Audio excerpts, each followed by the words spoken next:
Bueno, buenas tardes a todos. Hoy estamos en esta serie de aproximación a los personajes de la Biblia y esta es ya la última clase. En la clase pasada estuvimos repasando algunos grandes personajes del Antiguo Testamento, ¿no? Estuvimos viendo a Isaac, Jacob, José y David y luego también al final de la clase comentábamos que íbamos a dar un salto grande, un salto de bastantes siglos, como 10 siglos, e íbamos a aterrizar ya ahorita aquí en algunos personajes que son como muy especiales en la vida de Jesucristo, ¿no? Y en esta clase quisiéramos comenzar, vamos a hablar en un primer momento de José de Nazaret, padre adoptivo de Jesús, también de San Juan Bautista, que fue el precursor, el que preparó el camino para la llegada de Jesucristo. Luego vamos a hablar de los 12 apóstoles, ¿verdad? Y incluyendo allí a San Pablo como un apóstol también, aunque no fue uno de los 12. Vamos a ir explicando todo esto, ¿no? Como siempre, hay mucho más de lo que uno pueda decir y pues vale la pena, esto viene a ser simplemente como un abreboca. Cada una de las vidas de estos personajes daría para una clase para cada uno, por decir algo, ¿no? Pero realmente el contenido, la riqueza de cada uno de ellos, pues hay que acercarse pues con el deseo de exprimir, de sacar el jugo de cada una de estas vidas, ¿no? De su fidelidad a Dios, de el papel que pues, protagonizaron pues en relación a la historia de la salvación, siendo cada uno de ellos pues personas normales y corrientes con defectos y con virtudes, y cada uno de ellos siguiendo lo que Dios le pedía, pues lograron hacer posible pues toda esta historia de la salvación que hemos venido repasando. Bueno, entonces vamos a comenzar con José de Nazaret, ¿no? Pues sabemos todos, ¿no? Es un personaje súper conocido, ¿verdad? Todos sabemos de San José, de esposo de María, ¿verdad? Que era la madre de Jesús, que fue el padre adoptivo de Jesucristo mientras estuvo aquí en la tierra. Y pues toda su genealogía viene recogida en los evangelios, ¿no? Sabemos que el Mesías iba a venir de la tribu de David, ¿no? Dios había prometido a David que de su descendencia pues vendría el Salvador. Y José era de la familia de David, y aunque no era el padre real, digamos, carnal, porque no, la Virgen concibió por obra del Espíritu Santo, pero todo lo que se refiere a lo legal, a la razón de ser legal de un judío en su sociedad, venía por la línea del padre. Entonces, José era pues aquel hombre justo, justo que en el lenguaje de la Biblia significa un hombre prudente, santo, no es el término de justicia que nosotros conocemos ahorita. El justo del Antiguo Testamento en el lenguaje nuestro vendría a ser el santo, ¿no? Se sabe que era de oficio artesano, aunque desde el comienzo, o sea, la palabra del original griego, ¿no? Hace referencia más a artesano que carpintero, aunque la tradición se ha como enfocado mucho en el tema de que era carpintero, al igual que Jesucristo, pero da la impresión por el término que se utiliza en que era una persona que era capaz de hacer distintos trabajos de tipo manual, artesano. Bien, entonces era de una condición humilde, trabajaba para vivir, y eso a pesar de ser de la dinastía de David, era de una dinastía real, pero eso no significaba que tuviera una buena posición económica o que no tuviera que trabajar, todo lo contrario, ¿no? Era una persona corriente que trabajaba con sus manos y pues esto, ¿no? No se sabe mucho sobre la fecha de muerte de José de Nazaret, pero por los datos que se tienen, ¿no? Porque en los evangelios aparece que José aún vivía en el momento en que ellos van a Jerusalén a los 12 años de edad, que era la primera vez que él, bueno, la primera vez no, porque ya había ido cuando era un niño, cuando lo presentaron en el tiempo, pero ya a los 12 años va con sus padres a Jerusalén y allí está San José. Es decir, que cuando Jesús tenía 12 años, José todavía vivía. Pero sabemos que en los evangelios hay como un vacío muy grande entre el momento de la pérdida del niño en el templo y ya el comienzo de la predicación, ¿no? De la vida pública. Cuando comienza la vida pública, ya San José no aparece, ¿no? Hay un silencio total en relación a él, lo que da a entender que ya para ese momento pues había fallecido, ¿no? Entonces, pues bueno, justo en el Antiguo Testamento significaba amante de la ley, de la Torá, ¿no? Y hacía relación más a la santidad, como veníamos hablando antes, ¿no? Entonces, a José le tocaron, pues bueno, situaciones bastante difíciles, ¿no? En un primer momento, él estaba desposado con la Virgen y se da cuenta de que antes de haber convivido, pues resulta que la Virgen está esperando un hijo. Y para él, pues bueno, comienza un momento de una gran trepidación interior, como es lógico, hasta que ya Dios le revela en sueños que el hijo de María es del Espíritu Santo y que, bueno, las palabras dicen, ¿no? El ángel del Señor le manifestó en sueños que ella concibió por obra del Espíritu Santo y que su hijo salvaría a su pueblo de sus pecados, ¿no? Y José acepta esta explicación que le da Dios en sueños, ¿no? Esto está recogido en el Evangelio de San Mateo, capítulo 1, número 20. Otro momento difícil, bueno, claro, aquí no podemos detenernos mucho, ¿no? Pero es muy bonito una tradición cristiana que son los 7 dolores y los 7 gozos de San José. 7 dolores y van seguidos de 7 gozos, porque a cada momento difícil después seguía un momento de alegría, ¿no?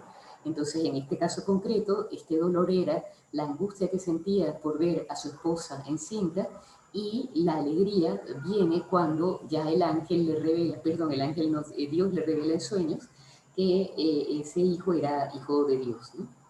Después hay otro momento fuerte en la vida de San José, que es cuando ya el niño es, bueno, menor de 2 años, viven en Belén, y Herodes manda a matar a todos los niños menores de esa edad, y José, nuevamente en sueños, recibe un aviso del ángel para que se vaya cuanto antes de allí. Y efectivamente, José toma al niño y a su madre y de noche salen de Belén hacia Egipto. Y ya luego de esto pasa el tiempo y cuando ya José se da cuenta de que ha muerto Herodes, ve, piensa que es oportuno ya regresar a Israel. En un sueño también nuevamente Dios le habla y le dice que sí. Y él, pues entonces nada, regresan a Palestina, ¿no? Luego, bueno, hay otros momentos difíciles en la vida de José, pero bueno, no vamos a repasarlos todos ahorita, ¿no? Se piensa que el nombre de José significa Dios añadirá, ¿no? Es un nombre masculino, ¿no? Que se deriva de Joseph, ¿no? Que significa añada, o Yeosif, que significa añadir, ¿no? Y en el libro del Génesis entonces aparece la explicación de este nombre, porque Raquel, que es una del Antiguo Testamento, pues no era estéril, Dios la hace fecunda y concibe de su marido a luz un hijo, y Raquel dice, ha quitado Dios mi afrenta, y a ese hijo le llamó José, como diciendo, añádame, ya ve, otro hijo, ¿no? Entonces, bueno, nada, otro añadir, ¿no? Es lo que significaría o sea, el nombre de San José. Entonces, bueno, en el Evangelio se menciona a San José en varias oportunidades. Por ejemplo, dice San Mateo, que Jesús era el hijo del artesano. o en San Marcos dice que no es este el hijo del artesano, ¿no? En relación al oficio que tenían tanto José como Jesús, ¿no? Bueno, entonces, muy bien. Se sabe también, ¿no? Hay un escritor antiguo que se llama Hegesipo, que menciona que José tenía un hermano que se llamaba Cleofás. Y este Cleofás era el padre de Simón, uno de los apóstoles, que resultaría entonces ser primo de Jesús. Bueno, también, pues, numerosos, durante pues, toda la historia de la iglesia, muchos doctores y padres de la iglesia mencionan a San José como maestro de vida interior, pero bueno, desde los comienzos, bueno, está por ejemplo Beda el Venerable, Bernardo de Claraval, Santo Tomás de Aquino, y bien, ¿no? Pero entonces, San José ya aparece más en la historia de la iglesia, en el año, por ejemplo, 1471, en el papado de Sixto IV, se introduce la festividad de San José en el breviario romano. Inocencio VIII, en el año 1484, la estableció como un rito doble.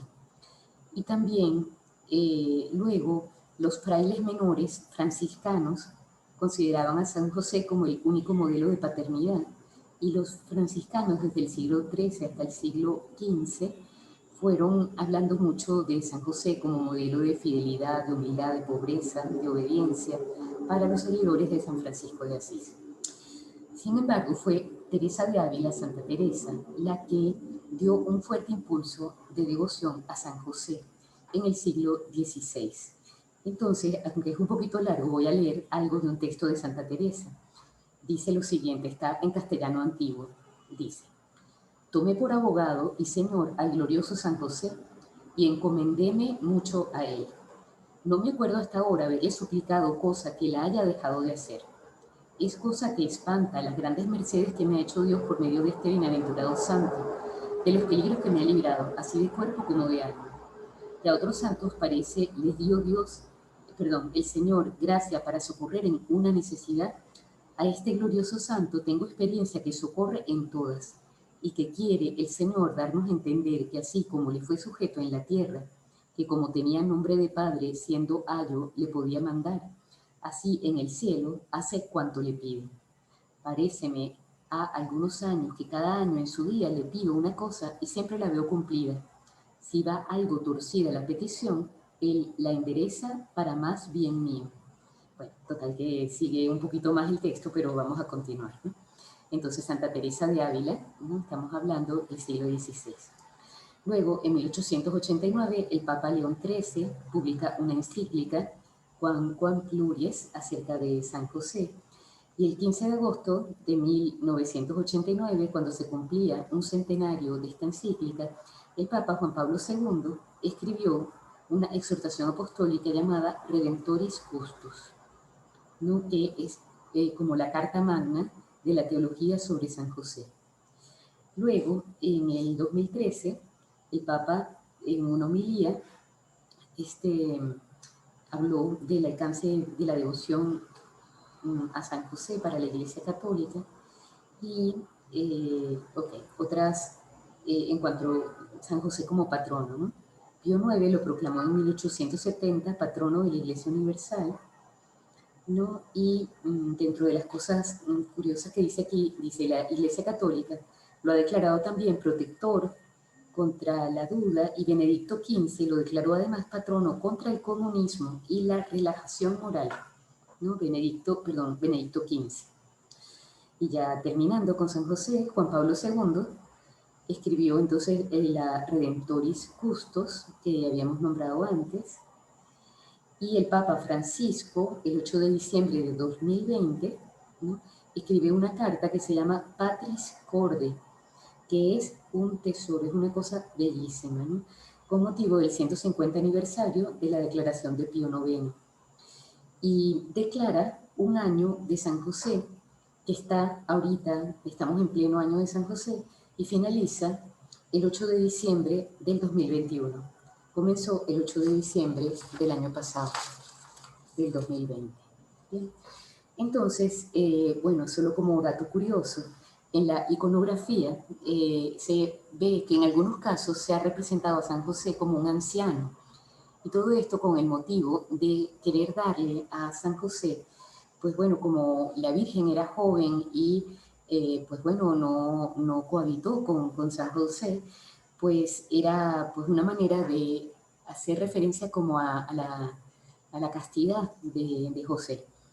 Pero desde el comienzo del cristianismo se ha representado a José como un hombre joven, ¿no? Por ejemplo, en el año 1500, bueno, 1533 hubo un autor que se llama, de apellido Molanos, que alentó a que se cambiara la forma de representar a San José en el arte, ¿no? Porque era imposible que San José fuera un anciano si tuvo que salir huyendo a Egipto con toda su familia, mantenerlos en tierra extraña. Es decir, todas las circunstancias de la vida de San José dan a entender que no era un hombre anciano. ¿Ok? Entonces, bueno, esto está además refrendado por, ¿cómo se llama? Descubrimientos arqueológicos, ¿no? Por ejemplo, en un sarcófago de San Celso en Milán de finales del siglo IV, aparece San José como trabajador con un hacha y un destral, que se entiende que si es una persona anciana no podría. ¿No? Luego, en Santa María la Mayor, la Basílica, en un mosaico del siglo V, ¿no? Aparece también joven con una vara florida, que es costumbre representarlo así. Y bueno, bueno nada, no decimos más, ¿no? Bueno, y hasta el siglo V siempre se le da un aspecto joven. O sea, que en los principios del cristianismo estaba clarísimo que San José era una persona joven. Bueno, aquí vemos el nombre hebreo de José y bueno, lo que hemos ido conversando hasta ahorita, ¿no? Entonces, lo que conocemos de él por el Nuevo Testamento, lo que significa su nombre, el trabajo que realizaba, como los padres de la Iglesia y los santos han escrito de él. En cuanto a los escritos apócrifos, son escritos que no están reconocidos como verdaderos, ¿no? Son como historias de la época, de gente que escribía esos libros, e inventaban, bueno, le ponían como su imaginación, pues, ¿no? Entonces, por ejemplo, en los escritos apócrifos aparece una escena, por ejemplo, en la que San José está en el taller, la mesa le quedó como desestabilizada, con una pata más corta que la otra, y el niño Jesús hace su primer milagro, estira una pata de la mesa hasta que queda perfecta, ¿no? Claro, todas esas historias son falsas, ¿no? Esos escritos no han sido nunca aceptados por la Iglesia, y San José era un hombre muy normal que hacía muy bien, santificaba su trabajo y hacía muy bien lo que le habían encomendado, ¿no? Bueno, bien, continuamos entonces, ¿no? Vamos a ver ahora a Juan Bautista. Bien, entonces, en el Nuevo Testamento encontramos varios episodios en el Nuevo Testamento. Aparecen en distintos evangelios, San Marcos, San Mateo, San Juan, inclusive en San Lucas. Cada uno de ellos en algún momento habla sobre Juan Bautista. Vamos a hacer como un pequeño resumen, ¿no? Para no prolongarlo tanto, porque interesa mucho llegar a los apóstoles. Juan Bautista, hay unas palabras que Jesucristo dijo que son muy impresionantes, porque al hablar de él, y siempre hablaba de Juan como con una gran admiración, ¿no? Y decía que era el más grande de los profetas del Antiguo Testamento, pero el más pequeño en el Nuevo Testamento, ¿no? Eso se explica porque en el Nuevo Testamento ya es como una nueva época en la que Jesucristo nos ha ganado la gracia, y cualquier persona que haya nacido y vivido en la gracia de Dios después del Antiguo Testamento, perdón, después de la muerte de Jesucristo, es mayor que cualquiera del Antiguo Testamento, porque somos hijos de Dios, ¿no? Entonces, sabemos que en un primer momento, cuando el ángel anuncia a María que va a tener un hijo, le habla de Santa Isabel, que era prima suya, una prima bastante mayor, que era estéril y está ya en el sexto mes. Isabel era la madre de Juan, o sea, había concebido en su ancianidad de Zacarías, un hijo, ¿no? Y ese Juan, que todo en la vida de Juan es como extraordinario, al igual de que en la vida de Jesucristo, en líneas generales, aparte de los milagros, todo es como ordinario, en la vida de Juan todo es extraordinario. En el momento en que la Virgen llega al lugar donde vivían Isabel y Zacarías, pues entonces el niño se llena de gozo en su seno y Isabel dice esas palabras y pues el Magnificat, que es la respuesta de María a las palabras de Isabel. Sabemos que Zacarías, esposo de Isabel, era sacerdote y le había pedido durante mucho tiempo a Dios poder tener un hijo, y en ese momento, cuando está atendiendo el servicio del culto en el templo, pues se le aparece un ángel y le dice que van a tener un hijo, él duda y Dios le quita el habla. Hasta que Juan nace. En el momento en que Juan nace, pues bueno, hay un episodio en donde dice cuál será su nombre, Juan, y entonces en ese momento comienza a hablar nuevamente de Zacarías. Todo esto lo decimos para que vayamos teniendo como datos de lo extraordinario de la situación de Juan. O sea, nace de una madre anciana, de unos padres ancianos, viene vinculado a un hecho extraordinario que es el haberse quedado mudo de Zacarías, etc., ¿no? Entonces, ese niño crece y comienza su vida de predicación, se va al desierto y en el desierto comienza a predicar la conversión, porque la misión de Juan era preparar el camino de Jesucristo. Es decir, ya todos los profetas anteriores habían venido preparando la llegada de Cristo de alguna manera, pero ya Juan no solamente lo va a preparar con su palabra, sino que lo va a señalar. Este es el Cordero de Dios.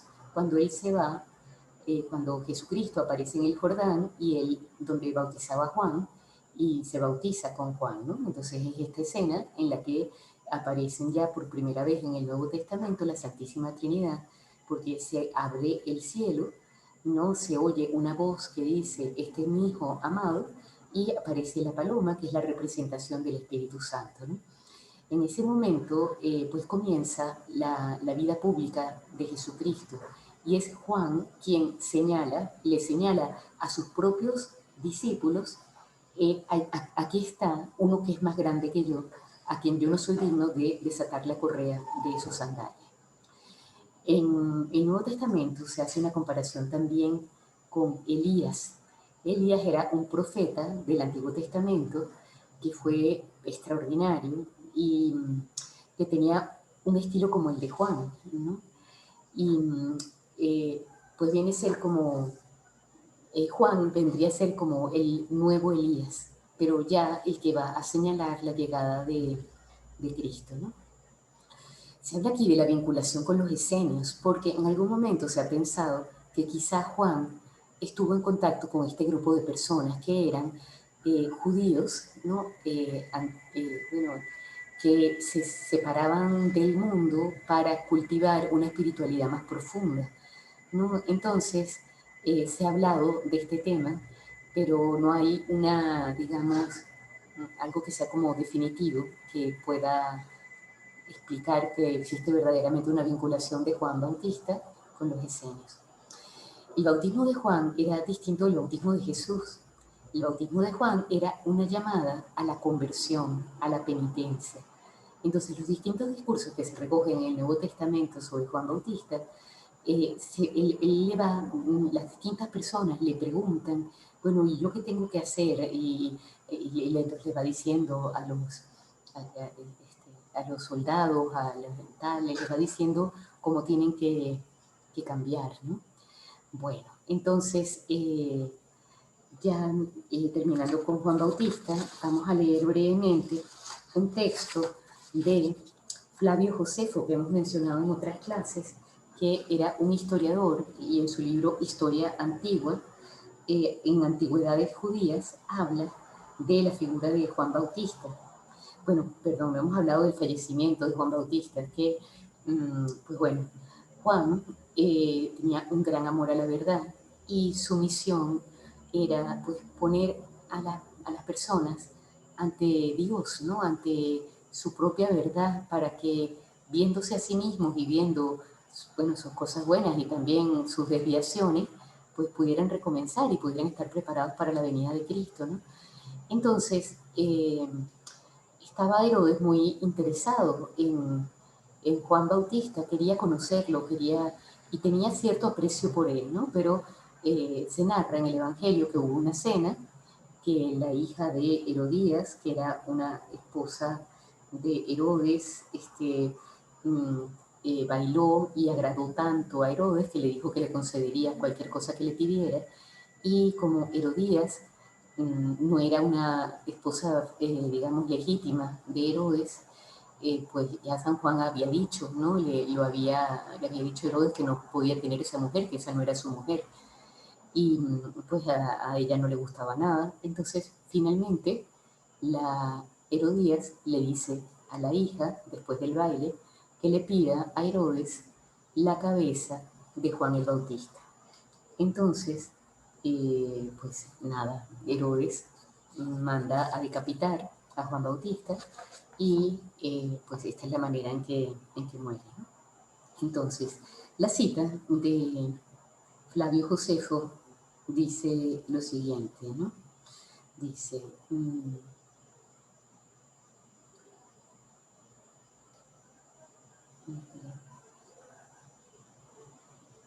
bueno, quizás es demasiado largo, es un poco larga la cita, entonces vamos a omitirla, pero allí se menciona pues la muerte de Juan Bautista y se da como dato, que eso no aparece en el Evangelio, que pudo ser ajusticiado en Maqueronte, que era un castillo en donde, uno de los castillos donde de Herodes después, ¿no?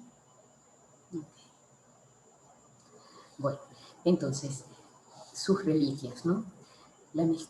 Se piensa, ¿no?, que San Juan Bautista está enterrado en la mezquita de Nabi Yahia en Sebastia, Palestina. Y se menciona desde en los libros antiguos que sus reliquias eran veneradas allí en el siglo IV, ¿no? Luego hay otros autores que explican que ese santuario fue profanado en el reinado de Juliano el Apóstata alrededor del año 362 y que los huesos de Juan Bautista fueron parcialmente quemados. Pero estas reliquias fueron rescatadas, fueron llevadas a Jerusalén y después a Alejandría, y en el año 395 se colocaron en una basílica construida sobre un templo egipcio. Entonces, esa tumba de Sebastia sigue siendo visitada por peregrinos y San Jerónimo mencionaba que allí se producían milagros. En relación a la cabeza de Juan el Bautista, no es fácil determinar su paradero. Algunas personas dicen, algunos autores de la época, que Herodías la enterró en la fortaleza de Maqueronte. Otros dicen que fue enterrada en el palacio de Herodes en Jerusalén. Y durante el reinado de Constantino I, se encontró un, eh, pues bueno, el lugar donde se ocultó fue escondido durante años, se descubrió en el año 453. El paño de la decapitación de Juan se conserva en la catedral de Aquisgrán, en Alemania. Bueno, entonces, nada, hay otros detalles, pero vamos a continuar. Los 12 apóstoles, ¿no? Entonces, ¿quiénes eran los apóstoles, no? Los apóstoles eran compañeros, los compañeros más cercanos de Jesús. Estuvieron presentes en los milagros más importantes y sobre todo fueron educados en el amor a Dios, en el amor de Dios todos los días desde que fueron elegidos, ¿no? Y cuando Cristo subió al cielo, ellos recibieron la misión de construir la iglesia de la que hoy formamos parte. Y a pesar de haber tenido un papel tan importante, es impresionante que es mucho lo que se desconoce de la vida de los apóstoles, porque la explicación se entiende que ellos, más que hablar de sí mismos, hablaban era de Cristo. la razón de ser de su vida fue pues configurar la iglesia y cumplir la misión que Cristo les había encomendado, ¿no? De muchos de ellos no se conoce con precisión de la manera en que murieron. Hay como distintas versiones donde se encuentran sus restos. Bueno, entonces vamos a ir contando quiénes eran los apóstoles, lo poco que se sabe de ellos, ¿no? Primero, sus nombres, ¿no?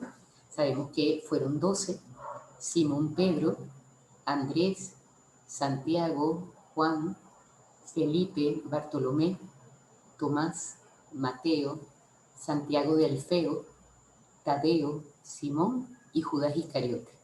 Estos eran los 12 apóstoles. Sabemos que Judas fue el traidor y luego de su muerte aparece en los Hechos de los Apóstoles que como había que completar el número de los 12, ¿no? Buscaron a una persona que tuviera, que hubiera estado desde el comienzo junto, viendo la vida y participando de la vida de Cristo, y eligieron entre dos personas y resultó electo Matías, ¿no?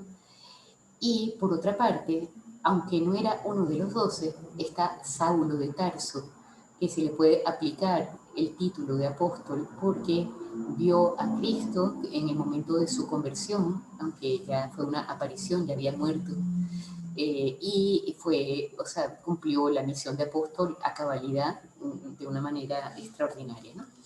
Entonces, vamos a ir viendo algunos rasgos generales de todos los apóstoles, ¿no?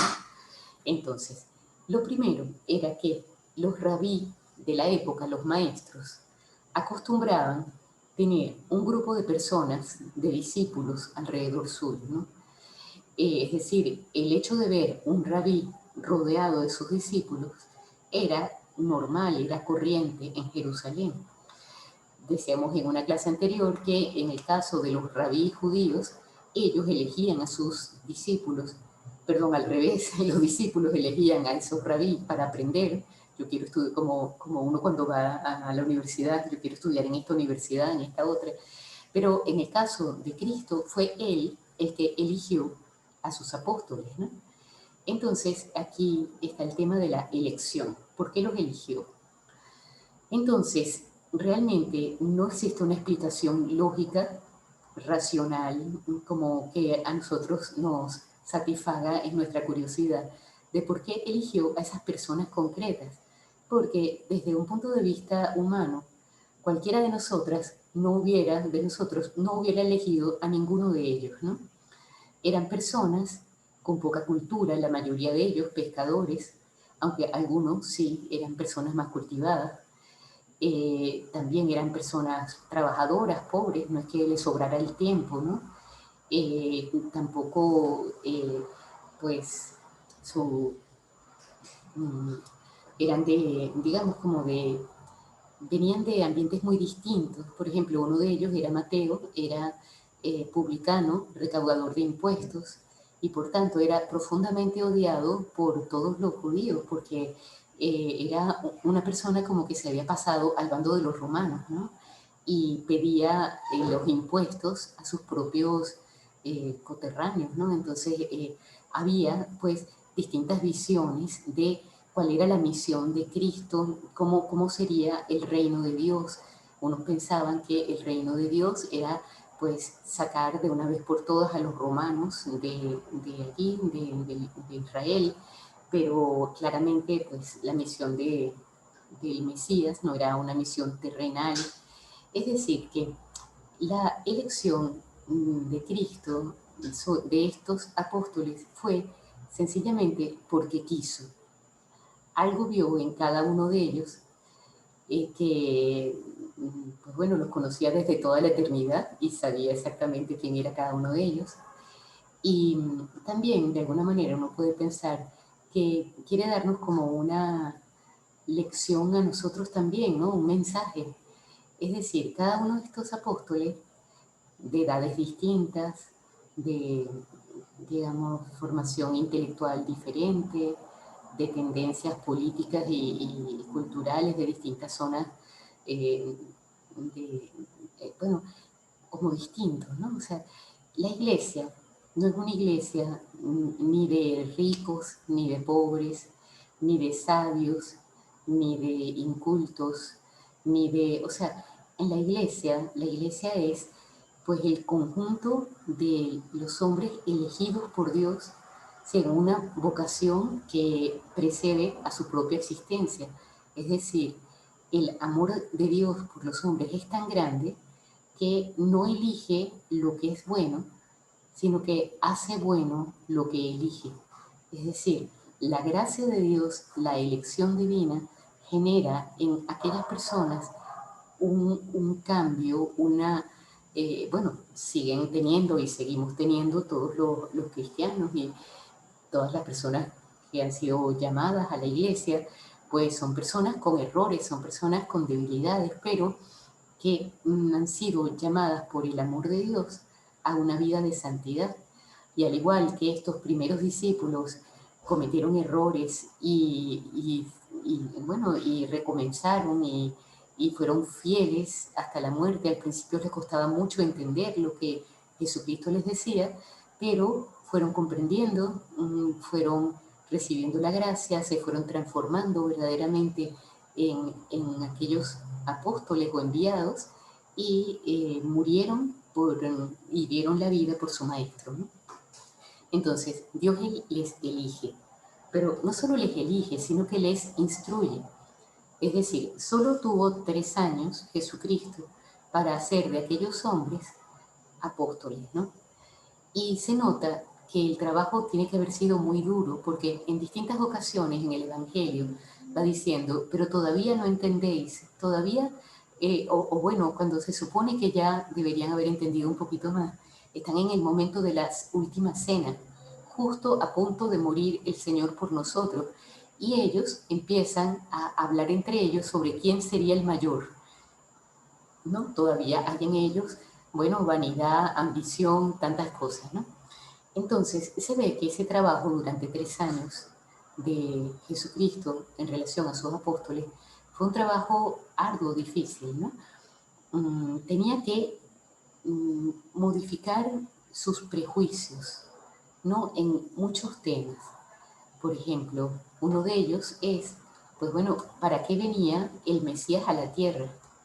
¿No? Que no venía a liberar de la esclavitud política de la que los judíos tenían amplia experiencia porque habían estado bajo el yugo de los asirios, después bajo el yugo helénico, ¿no? Después bajo el yugo romano, o sea, no levantaban cabeza, por decirlo de alguna manera, ¿no?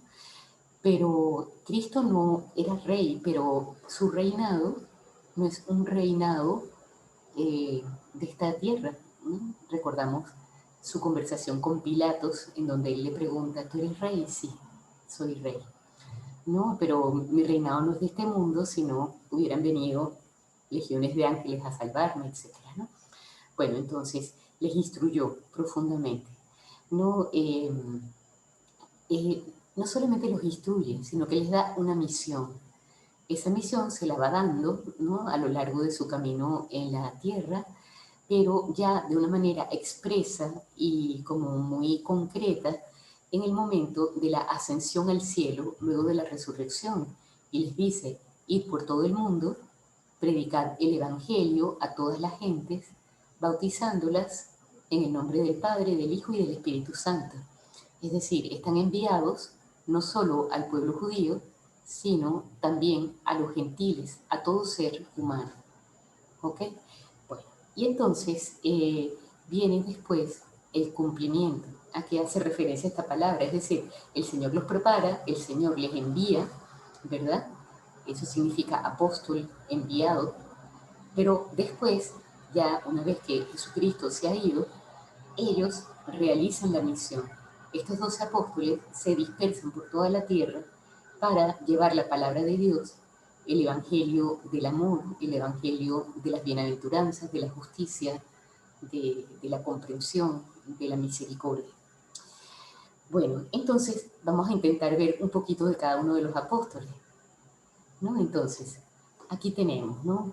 Santiago de Cebedeo, ¿no? Después, en este cuadro explica bueno, los nombres de cada uno de ellos y cómo murieron y dónde están sus restos. Pero luego en la siguiente lámina vamos a ir viendo un poquito más de la historia de cada uno. Tenemos Santiago de Cebedeo, ¿no? De Cebedeo, porque Cebedeo no es un lugar, sino es el nombre de su papá, ¿no? Entonces, Santiago y Juan eran hermanos y Cebedeo era su padre, ¿no? Entonces, muere decapitado con una espada en el año 44 después de Cristo. Sus restos están en la iglesia de Santiago de Compostela. Santiago de Alfeo, Alfeo era el papá, es el primer obispo de Jerusalén, muere en el año 55, lapidado, ¿no? Lapidado es, o sea, era un tipo de castigo que usaban los judíos para los que eran blasfemos. No sé si recuerdan, por ejemplo, a Esteban, ¿no? Que también muere lapidado, ¿no? Y sus restos están en la Basílica de los Santos Apóstoles en Roma. Judas Tadeo, que no es Judas Iscariote, es Judas, que tiene también otro hermano, que es Simón, que está por aquí, bueno, ya lo veremos, ¿no? Lo traspasaron con una flecha, ¿no? Murió atravesado por una flecha. Sus restos están en la Basílica de San Pedro en Roma. Felipe, crucificado en la Basílica de los Santos Apóstoles en Roma. Tomás, atravesado por una lanza en la Catedral de Santo Tomás. Pablo, decapitado en la iglesia de San Pablo en Roma. Pedro, crucificado de cabeza, es decir, con la cabeza hacia el piso, ¿no? En el año 67 después de Cristo, sus restos en la Basílica de San Pedro. Juan muere de muerte natural en el año 100 después de Cristo, está en la Basílica de San Juan en Turquía. Mateo es decapitado con una espada, está en la Catedral de San Mateo en Sicilia. Judas, el traidor, se suicidó en el año 30 después de Cristo, no se conoce el paradero de sus restos. Simón fue crucificado, su cuerpo está en el altar de la crucifixión en el Vaticano. Bartolomé fue desollado y decapitado. Desollado es que le quitaron la piel estando él vivo, impresionante. Su cuerpo está en la iglesia de San Bartolomé en Roma. Andrés, crucificado en una cruz en forma de X, ¿no? Y está en la catedral de Amalfi en Roma. Y Matías fue crucificado en Judea, está su cuerpo en la abadía de San Mateo en Alemania. Bueno, ya vemos que no fue fácil, la mayor parte de ellos, a excepción de San Juan, murieron mártires y por transmitir el mensaje del amor entre los hombres. Bueno, Simón Pedro. Ok, entonces, su nombre, ¿verdad? Simón y Pedro, ¿no? En arameo es Kefas y significa piedra, ¿no? Era hijo de Jonás, era pescador, vivía en Betsaida, que es un pueblo pequeño, vivió entre Betsaida y Cafarnaúm, y era Galileo, ¿no? O sea, dentro de Palestina había una zona que era Galilea, otra era Judea y otra era Samaria, ¿no? Entonces, ellos eran, la mayor parte de los apóstoles eran galileos, ¿okay? Entonces, en todas las listas de los apóstoles que aparecen en el Nuevo Testamento, Pedro siempre es mencionado de primero, ¿no? Fue un hombre que cometió errores, de hecho traicionó a Cristo, le abandonó en el momento en que más lo necesitaba, pero supo llorar su abandono, su traición, y fue digno de ser la roca sobre la que se construyó la iglesia. Es decir, Dios no busca personas impecables, intachables, que no se equivocan nunca. Lo que Dios espera es la fidelidad, que es, después del error, volverse a levantar con una conversión verdadera, ¿no? Entonces Pedro fue el primer papa, ¿verdad? Recibió la potestad de Cristo cuando le dijo, no, nadie puede poner otro fundamento que el que ya está puesto, que es Jesucristo, ¿no? Y bueno, hay otros textos que ya veo que no los recogí aquí, que son más expresamente donde se dice cuando Jesucristo le da el poder de las llaves a San Pedro. Bueno, entonces fue crucificado de cabeza en el año 67 después de Cristo. Pedro lo solicitó porque no era digno de morir como su Señor había muerto. Y bien, ¿no? Entonces, ¿cómo era la personalidad de Pedro? Por lo que se va viendo en los evangelios, era las personas que conocen a los galileos, dicen que era un típico galileo, ¿no? Una persona como impetuosa, o sea, de respuestas poco pensadas, ¿no? Y tal. Y una persona fiel, leal, pero quizá un poco con las palabras más largas que las obras, ¿no? Como decíamos antes, era de Galilea, del pueblo de Betsaida. Su hermano Andrés también fue uno de los apóstoles. De hecho, Andrés fue el que primero supo de Cristo y el que llevó a Pedro, ¿no? Su oficio era pescador y fue llamado a orillas del lago de Tiberíades, o de Galilea, para ser pescador de hombres, ¿no? Tenía un temperamento y un carácter fuerte. El primado de Pedro, es decir, Pedro como, digamos, sabemos que a Pedro lo representan con una llave en la mano, ¿no? Porque Dios le dio, Jesucristo le dio el poder de atar y de desatar, y de las llaves del reino de los cielos, ¿no? Y pues bueno, Pedro es el primer papa, digamos, ¿no? Y hay varios pasajes en el Evangelio. Uno es el presagio, que es que cuando Cristo conoce a Simón, le dice, tú eres Pedro, ¿no? Eres roca, piedra, y sobre esta roca edificaré mi iglesia. Eso era en el momento en que lo estaba conociendo, ¿no? Luego, la promesa, ¿no? Que es cuando ya Pedro le dice en un determinado momento, eh, hace como una profesión de fe expresa, tú eres el Hijo de Dios, tú eres el Rey de Israel. Y entonces Jesucristo le dice, no dices esas palabras por tu propia boca, sino porque es Dios el que te las ha inspirado, y yo te digo que tú eres Pedro, y bueno, le ratifica la promesa del primado. Y ya al final, que después le concede, ya en ese momento, pues bueno, el ser, la cabeza de la iglesia, cuando ya después de la resurrección se aparece a orillas del mar de Tiberíades y le vuelve a decir, le pregunta, Pedro, ¿me amas? Sí, Señor, tú sabes que te amo. Se lo pregunta por 3 veces, queriendo curar las 3 veces que le negó en el momento de la pasión. Y en ese momento entonces ya es como el momento final, ¿no? En que lo confirma como cabeza de la iglesia. Bueno, la vida de Pedro viene recogida en la primera parte de los Hechos de los Apóstoles. Los 11 primeros capítulos están dedicados a las aventuras de Pedro, ¿no? Y la segunda parte de los Hechos son las aventuras de Pablo, digamos, ¿no? Pedro y Pablo son los dos grandes apóstoles, ¿no? De hecho, en la iglesia de San Pedro, en el Vaticano, se tienen en la plaza 2 estatuas, una de Pedro y otra de Pablo, ambas son del mismo tamaño, porque es como que si Pedro se hubiera dirigido a la predicación de los hebreos, a los judíos, y Pablo les la predicación especialmente a los gentiles. San Pedro, después de salir de Palestina, se dirige a Antioquía y luego se dirige a Roma. En Roma durante varios años predica hasta que es condenado a muerte en la persecución de Nerón en el año 64. ¿Okay?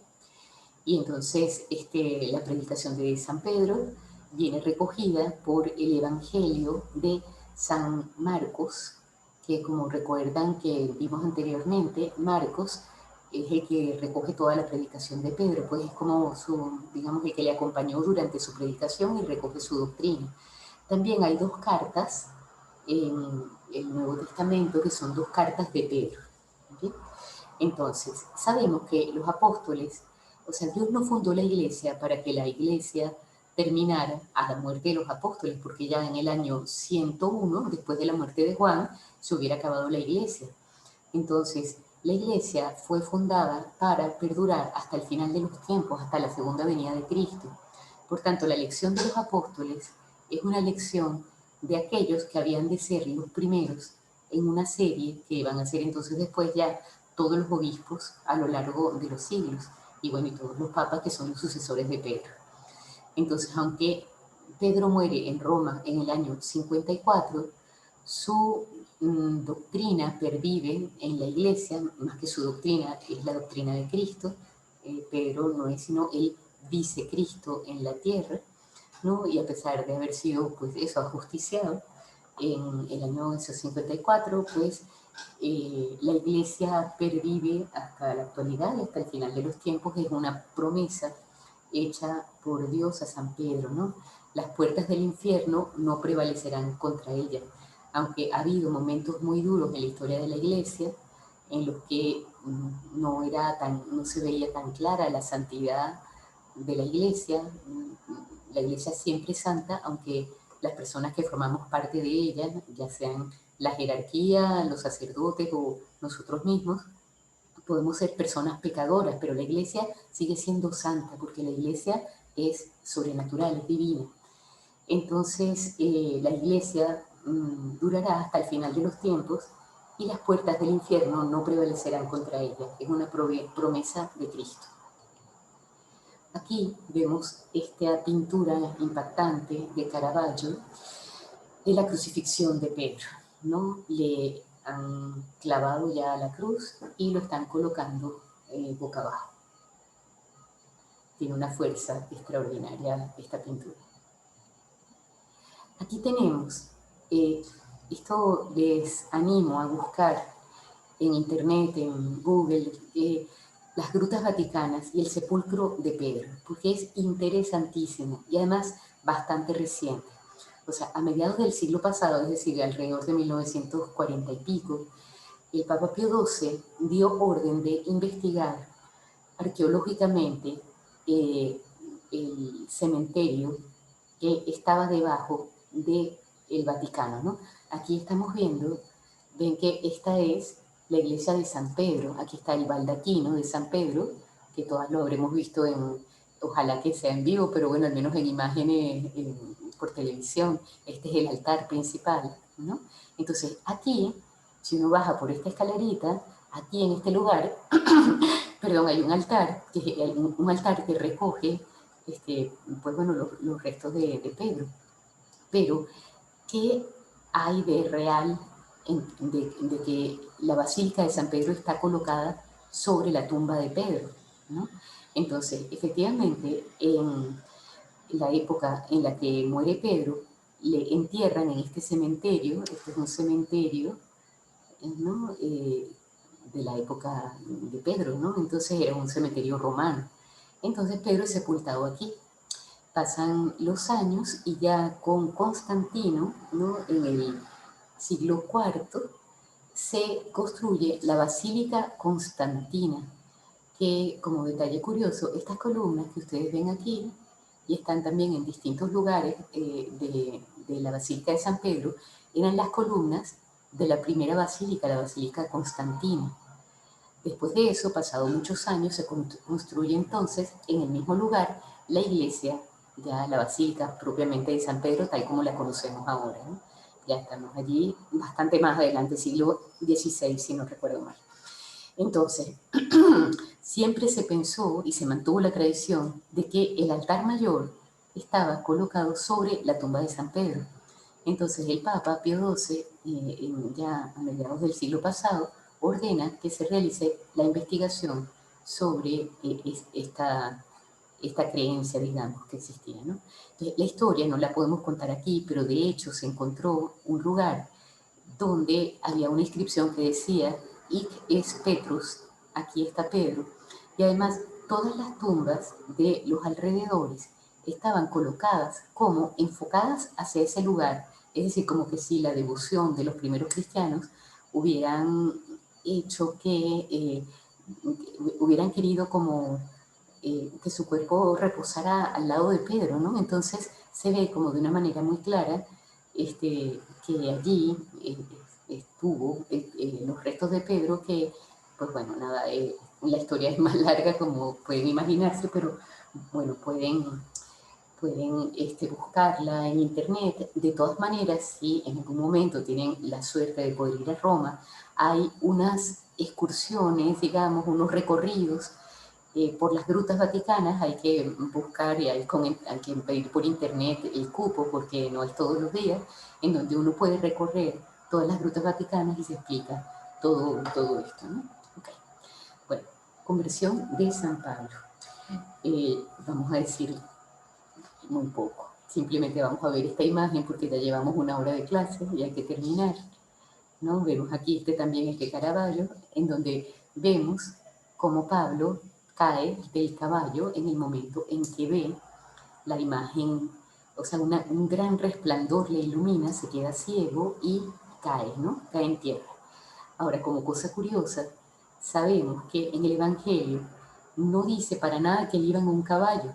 De ordinario, los viajes se hacían a pie y en esos viajes, pues bueno, no pareciera que Pablo hubiera ido en un caballo, pero como bueno, se empezó a representar de esa manera, pues bueno, aquí tenemos a Caravaggio y bueno, se cayó del caballo, uno dice, ¿no?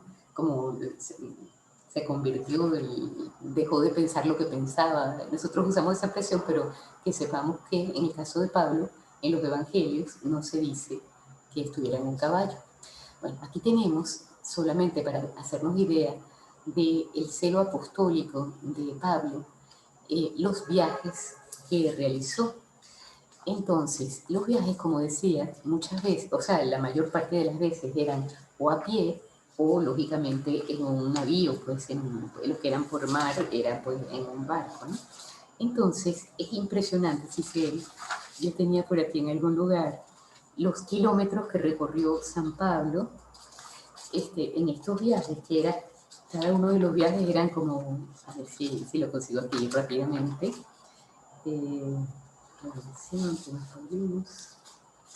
bueno, total que la vida de Pablo es muy interesante.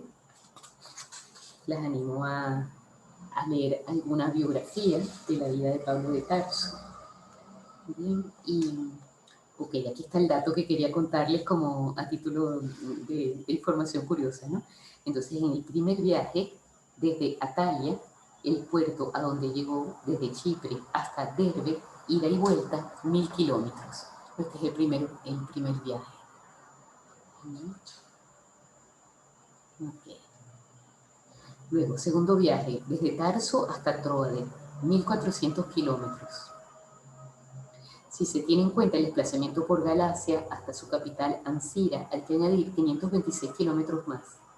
Por lo tanto, solo en Asia Menor recorrió 1926 kilómetros. Esto es lo mínimo que... Bueno. Tercer viaje, de Tarso a Éfeso, 1150 kilómetros. En ellos hay que sumar el recorrido por la región de Galacia. Entonces, en este viaje, solo dentro del Asia Menor, recorrió un mínimo de 1700 kilómetros. Bueno, eso sin contar los recorridos por mar.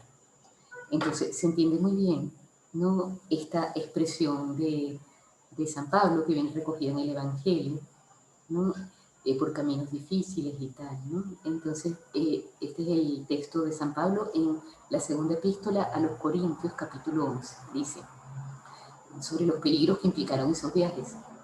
En peligro de muerte he estado muchas veces. 5 veces recibí de los judíos 40 azotes menos uno. 3 veces fui azotado con varas. Una vez fui apedreado. 3 veces padecí naufragio. Un día y una noche pasé en el abismo. Viajes frecuentes, peligros de ríos, peligros de salteadores, peligros de los de mi raza, peligros de los gentiles, peligros en la ciudad, peligros en despoblado, peligros en el mar, peligros entre falsos hermanos. Trabajos y fatigas, noches sin dormir, muchas veces, hambre y sed, muchos días sin comer, frío y desnudez. Y aparte de otras cosas, mi responsabilidad diaria, la preocupación por todas las iglesias. ¿Quién desfallece sin que desfallezca yo? ¿Quién sufre escándalo sin que yo me abrace? Bueno, realmente son conmovedoras estas palabras de San Juan y la verdad es que son como, digamos, no un reclamo porque no se trata de eso, ¿no? Pero a veces uno tiene, pues bueno, la impresión de que quizá el modo de vivir el cristianismo nuestro ha sido, pues, un poco fácil. Bueno, entonces, nada, con esto terminamos. Muchas gracias por su atención. Y pues ya les enviaré alguna propaganda del próximo curso, que todavía no estoy muy segura de qué va a ser, pero bueno, ya en el mes de mayo tendremos un nuevo tema. Y les envío la propaganda de la manera habitual. Y pues nada, muchísimas gracias por todo. Hasta la próxima. Virginia, Chao, Araxi. chao. Gracias por acompañarme.